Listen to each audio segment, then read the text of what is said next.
जो कर ले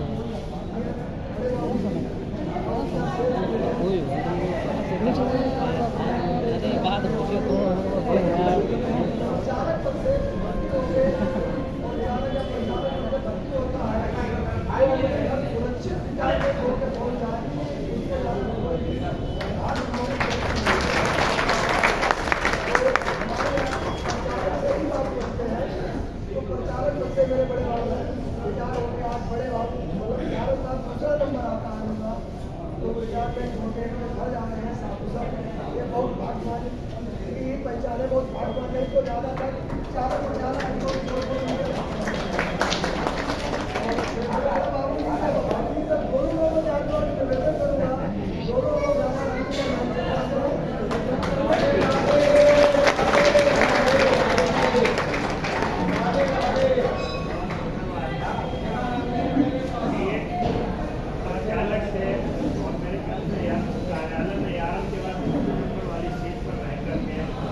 जो वर्तमान कर्मचारी हैं वो हमारे बड़े बाबू को ये आशीर्वाद है कि जब तक जिए स्वस्थ जीवन और शांत मन से अपना जीवन यापन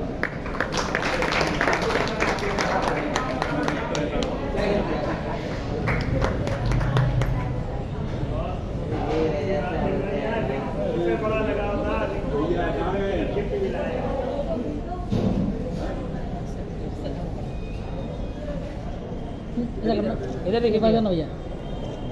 हाँ बहुत बढ़िया, बस बस बस ठीक ठीक नजूर तो खाना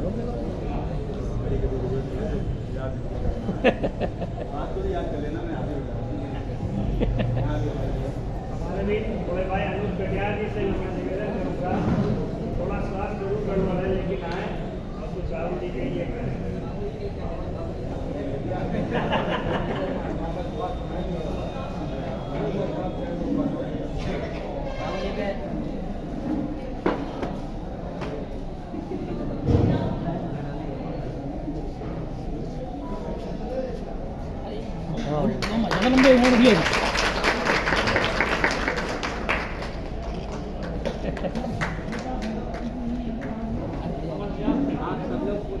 बाबूजी के बारे में कुछ कहें।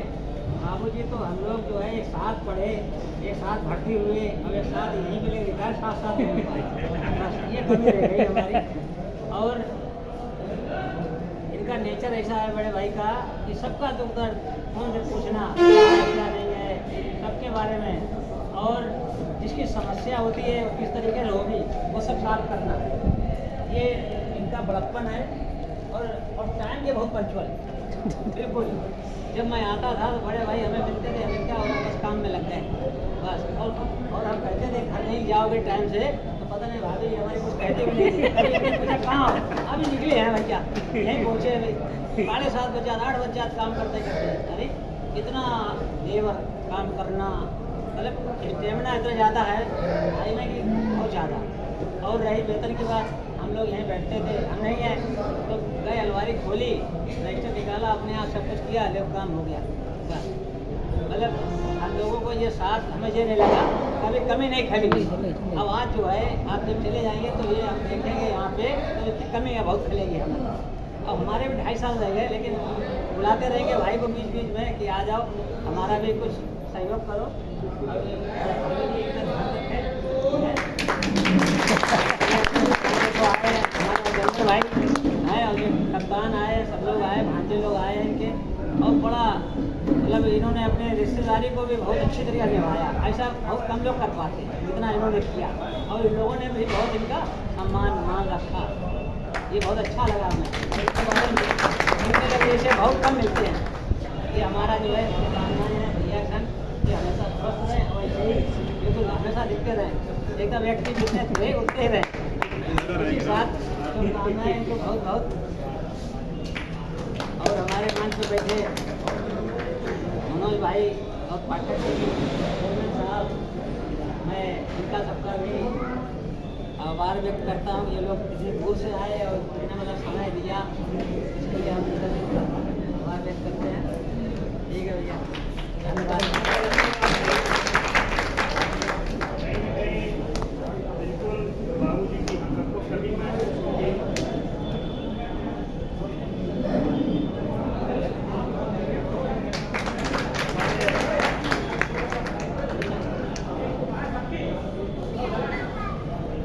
भाई मनोज राठौर जी छिबरामऊ से आए हुए हैं।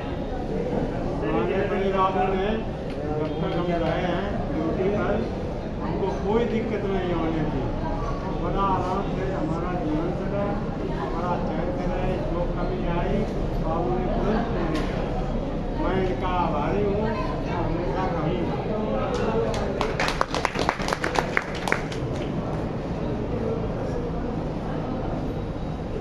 अपने बड़े भाई मनोज राठौर जी से भी निवेदन करूँगा।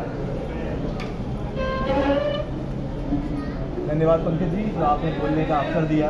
इतना बड़ा ओकेजन है, इतना बड़ा व्यक्तित्व है कि जो कुछ भी मैं कहूँगा इस अवसर पर बहुत छोटा ही होगा और सबके को शब्दों से प्रदर्शित नहीं किया जा सकता।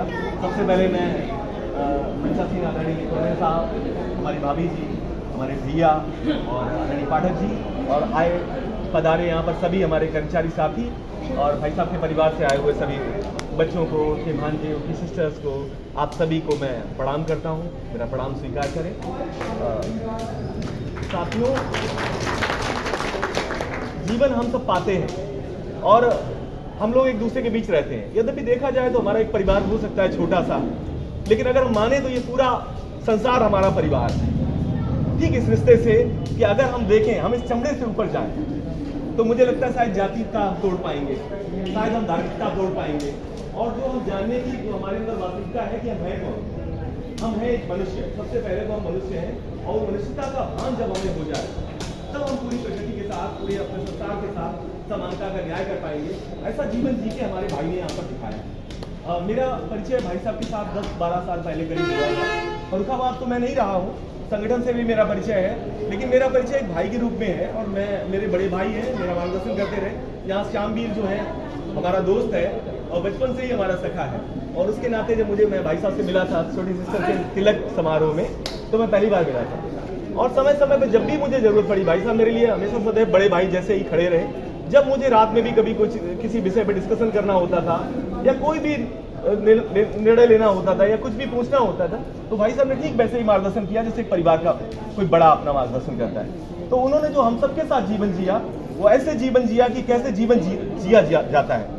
कह सकते हैं कि हम कुछ लोग सिलेक्टेड अपना परिवार, पत्नी और बच्चों तक जीवन जीते हैं, कुछ लोग जीवन जीते हैं पूरे अपने सारी रिश्तों को जीते हैं और कुछ लोग जीते हैं पूरी मानवता के साथ अपने जीवन को जीते हैं। तो ऐसा उत्कृष्ट उदाहरण आपके सामने बैठा है जिसने पूरा जीवन, कहते हैं एक जो आज यहाँ पर असुरपूरित आंखें हैं जो यहाँ पर दर्द प्रदर्शित कर रही हैं अपना, तो सबके साथ अपने जीवन को जिया है, बड़ा जीवन जिया है, बड़ा व्यक्तित्व आज हमारे बीच से सेवानिवृत्त हो रहा है। तो ऐसा बड़ा व्यक्तित्व कोई पृथ्वी पर जब आता है तो शायद ईश्वर की कृपा होती है और हम सबको उनके साथ काम करने का मौका मिला। मैं उनके प्रेम का, उनका जो मेरे प्रति भाव रहा सदैव, उसके प्रति उनका ऋणी हूँ। यहाँ पर आए हुए सभी आगंतुक बंधुओं का मैं स्वागत करता हूँ, वंदन करता हूँ इस कार्यक्रम में और मैं ऐसे व्यक्तित्व को प्रणाम करता हूँ कि ऐसा व्यक्तित्व शायद ही कभी पृथ्वी पर आता है जो कहते हैं पूरी मानवता को साथ लेकर चलता है, सबको इंसानियत का बोध कराता है। कि अपना रिश्ता सब में ढूंढता है और सब उसके बीच अपने आप को पाते हैं कि हमारा भी उनसे कोई रिश्ता है। तो ऐसा ही रिश्ता मेरे साथ मेरा बड़े भाई का है। मैं उनके साथ जो मैंने अपना अनुभव जो शेयर रहा है 12-13 साल का, निश्चित ही मैं उनका प्रेम के लिए उनका ऋणी हूँ, उनका आभार प्रकट करता हूँ और बहुत बहुत आभार प्रकट करता हूँ ऐसा आपके और आप सभी के लिए। कलकवा डिपो से भी मुझे समय समय में जब मैं आता रहा तो मुझे यहाँ से प्रेम मिलता रहा। साथियों, एक मैं छोटा सा चुटकुला और कहना चाहूँगा इस अवसर पर। अभी पंकज जी कह रहे थे, क्योंकि मजाक चल रही थी जुगलबाजी, तो वो भी करनी चाहिए। पंकज जी कह रहे थे भैया ने जैसे ही देखा कि पता नहीं डरते हैं कि नहीं डरते हैं, भाभी से साइड में अपनी कुर्सी खिसका ली। तो मित्र, पत्नी से तो सभी डरते हैं आपके बारे में। कितना भी बड़ा एग्जाम्पल है आपको बताएं, एक राजा था, तो राजा ने क्या किया कि राजा ने ऐसे देखा कि भाई एक अनाउंसमेंट कराया। उसने कहा कि वो व्यक्ति जो अकबर बीरबल बैठे थे राजा साहब के दरबार में, उन्होंने ऐसे कहा कि आपके दरबार में इतने इतने बड़े योद्धा हैं और कोई ऐसा योद्धा नहीं जो अपनी पत्नी से डरता हो। उन्होंने कहा कैसी बात कर रहे हो बीरबल, ऐसा कोई योद्धा? इतने बड़े बड़े सैमुराई हैं, इन्होंने युद्ध जीते, बड़े बड़े तमगे जीते, कितने युद्ध जीते इन्होंने, और पत्नी से डरते हैं? यार कैसी बात करते हो? उन्होंने कहा कल आप शर्त लगाइएगा कि घोड़े कुछ रखिए। उन्होंने जो बोले कि आपको मैं सिद्ध करवा दूंगा इस चीज को कि प्रत्येक व्यक्ति को डरना ही पड़ता है। भाई घर में रहेंगे, हमारा आधा हिस्सा है अर्धांगिनी। आपने देखा होगा भगवान शिव का एक रूप देखा आपने, अर्धनारीश्वर। अर्धनारीश्वर को आप क्या मानते हैं? हम रचना है एक स्त्री और पुरुष की। क्या कोई पुरुष जो दम्भ भरता है बिना स्त्री की उसकी रचना हो सकती है? नहीं हो सकती। अर्धनारीश्वर तब हो जाते हैं कि आधा स्त्री और आधा पुरुष हम ही हैं। अगर हमारे बीच करुणा बहे, बुद्धत्व जैसा हमारे अंदर बोध बहे, तो हम स्त्री, उस समय स्त्रीण हमारा गुण जो है प्रदर्शित होता है हमारा। और जब पुरुषत्व आपके अंदर बहे आपका, तो उस समय आपका पिता, आपकी माँ और आपके दोनों पिता के सहयोग से ही हम बनते हैं। तो मैं इसे डर नहीं कहूंगा, लेकिन मैं कहूंगा आदर होता है। हमारे यहाँ जो अर्धनारीश्वर का रूप है, और आप देखिए भगवान राम को भी जब हम कहते हैं तो हम राम सीता राम कहते हैं, या हम राधे कृष्ण कहते हैं, या शिव पार्वती को भी हम कहते हैं, तो अर्धनारीश्वर रूप मैंने प्रदर्शित किया। ये देवी का है सम्मान। हालांकि वो चुटकुला आ रहा था, उसको भी पूरा करता हूँ। तो नारी को हालांकि सम्मान इस नाते हम देते हैं, हम देवी मानते हैं, और हम ये मानते हैं कि प्रत्येक पुरुष की रचना ही उससे है। तो इसलिए नारी शक्ति को वंदन है, अभिनंदन है उनका कि आप सबसे हम श्रेष्ठ नहीं हो सकते। किसी स्त्री से हम श्रेष्ठ कैसे हो सकते हैं? बचपन में एक माँ ने जन्म दिया, बचपन में बड़ा किया, उसने छोटी छोटी चीजों पर हमें, जब हम बच्चे होते हैं तो कहते हैं एक माँ अगर हमें उस हाल में भी छोड़ दे जन्म देके, तो भी हम बड़े नहीं हो सकते। तो उसने बड़ा किया, एक बहन के रूप में रहते हैं साथ में, भाई के साथ खेली, फिर स्त्री के रूप में हमारा साथ दिया।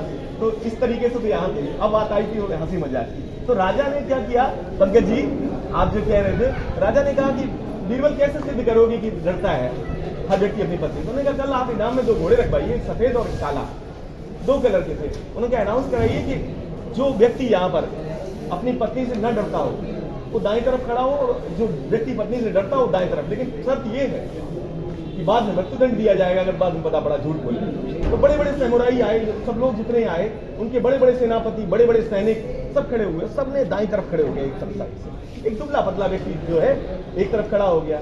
दुबला पतला व्यक्ति, उसने कहा, जब राजा ने कहा चलो कम से कम एक व्यक्ति तो ऐसा है मेरे दरबार में जो अपनी पत्नी से नहीं डरता, तो जब वो साइड में खड़ा हुआ उसने भी हाथ जोड़ के कहा प्रभु ऐसा नहीं कि महाराज मैं पत्नी से नहीं डरता, मैं तो दाईं तरफ इसलिए खड़ा थी, मैं मेरी पत्नी ने मुझसे कहा था कि भीड़ भाड़ से थोड़ा अलग ही रहना। अब बात आती है राजा साहब ने जो घोड़े के रखा, तो उन्होंने कहा जो व्यक्ति राज्य में, ये अनाउंस कराया कि कोई व्यक्ति ऐसा हो राज्य में जो कि अपनी पत्नी से न डरता हो, कोई 2 घोड़े चुन ले इसमें से, कोई सफेद या काला। तो पूरे राज्य में अनाउंस करा दिया गया। जब अनाउंस हुआ तो सब जगह, अब लेकिन शर्त वही रखी कि भाई बाद में ये पता पड़ा कि पत्नी से डरते हुए, तो आप ये मानो कि फिर मृत्युदंड होगा। तो मृत्युदंड से जब पूछा कि भाई जो घोड़ा चुन ले जाए, जो ले जाए घोड़ा, कि राजन साहब ने रखा जो पत्नी से न डरता हो घोड़ा ले जाए, तो सबको अनाउंस में कहा गया। जब कहा गया तो पूरे राज्य में खबर फैली। तो एक दरबार पर जब कहते हैं सेना सैनिक भी भेजे कि जो न डरता हो, भाई ऐसे उस समय कोई फोन ऑन होते नहीं है, मीडिया अनाउंस करा देते, तो सैनिक भी भेजे। सैनिक भेजे तो एक दरबार पर, एक दरवाजे पर देखा एक दुबला, एक तगड़ा तंदुरुस्त व्यक्ति बैठा था और पहलवानी भी करता था, बड़ा मतलब बलिष्ठ था। जब उससे कहा कि बोले कि मैं नहीं डरता पत्नी से, उसने कहा तो नहीं डरते पत्नी से, ठीक है उसमें से घोड़ा राजा साहब ने कहा है और इसके लिए तो मैं ये भी प्रदर्शित करना पड़ेगा, नहीं तो उसने अपनी बोले कि नहीं डरते पत्नी से, क्या इसका प्रमाण है? तो उसने अपने ऐसे करके दिखाया जैसे कि डोले और सोले दिखाते हैं आदमी, पहलवान लोग दिखाते हैं, उसने भी दिखाया। उसने कहा देखो चट्टान पे मार दें तो चट्टान त्याग, मतलब जो टूट जाए। उसने कहा अगर इस पंजे से अगर शेर का जबड़ा पकड़ ले तो जो है शेर भी छटपटा के कांट त्याग दे। ऐसा करके जब उसने कहा तो उसने कहा ठीक है चुन लो। राजा साहब ने कहा नहीं डरते तो चुन लो घोड़ा इसमें से, सफेद या काला। भाई 2 घोड़े थे, 2 घोड़े चुन लेते किसी को। तो उसने तुरंत पूछा अपने पत्नी से, कल्लू की अम्मा कौन से ले ले, सफेद की करिया?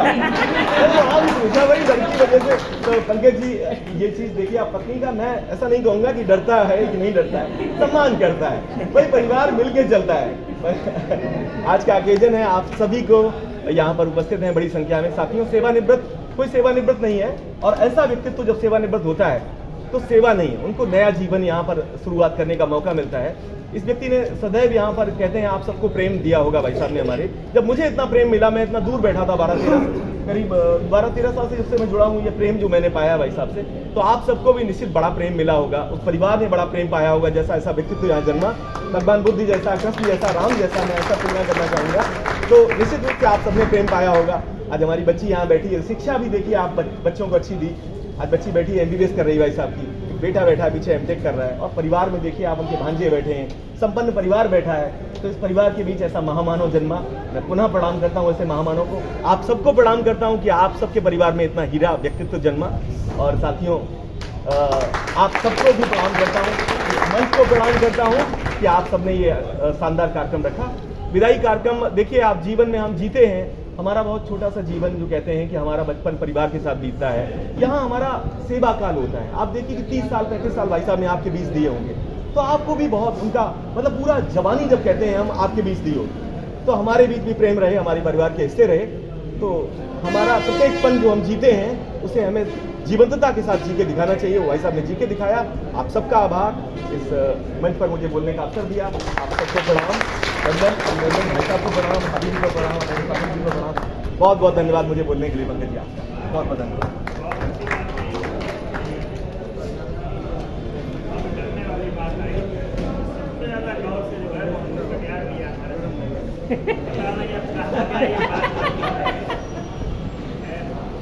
ये भी है छात्रों, जब तक सेवा काल हो जाता है, सर्विस हो जाता है, तो उसकी लिख जाती है सर्विस होती है 1.5 साल पुराने, और 1.5 साल में उसकी रिजल्ट हो जाती है।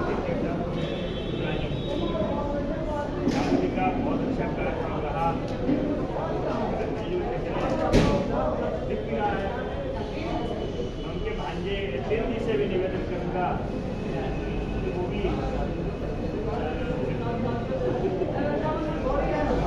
भाई है, मैं भी अपना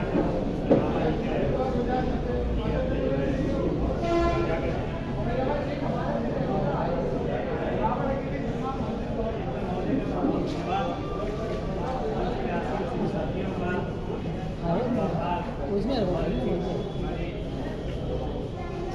पैसे मांगे